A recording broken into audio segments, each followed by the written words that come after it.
Hi, this is India from India Jazz, and I'm really looking forward to sharing with you today my top 10 tips for becoming a domestic cleaner professionally. They are tips that have been learnt from mistakes that I've made and through experience in running the business. So I hope you find it really useful. The first tip that I have is all about making sure that you have the client's emergency contact number. It may not be the number that you normally contact them on by mobile. It might be an office number if they may not be able to have access to their mobile phone while they're working. Okay, the reason for this, and I'll share with you an experience that I've had, was once, one of my very first cleans, the client asked me to let the dog out if it needed to go to the toilet, which I did.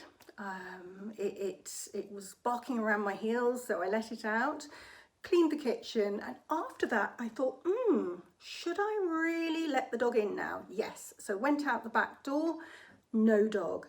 I then walked around the garden and my heart sank when I saw that the back gate was open. So this dog had disappeared, and I was panicking. I thought, oh my goodness, what's going to happen? I have to find this dog in case it causes an accident. My mind went to the worst places. And I got friends, I got family, even one of my other clients locally helped me track down this dog.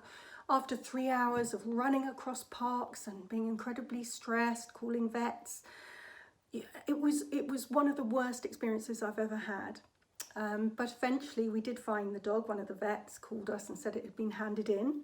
So that was fantastic. Got the dog back. But it really caused me many issues, and I had to let down another client later on that day.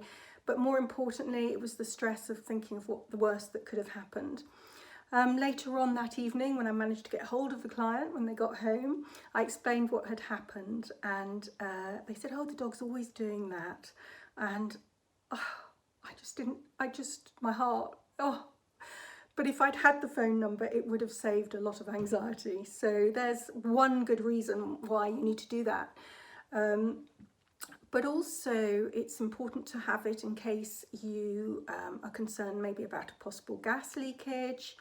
And that leads me on to the final points on this, is that before one leaves a property, a home that you're looking after, always make sure that you shut the windows, that you make sure the door's locked, and really double check that it's been locked, because some doors the key needs turning, it doesn't just automatically shut.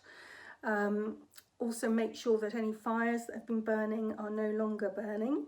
And you know, it's those sort of things that one has to be really conscious of, remembering that the thing is, you're in a client's home and probably it's their largest asset. So we don't want anything negative to happen in that home while it's in your keep.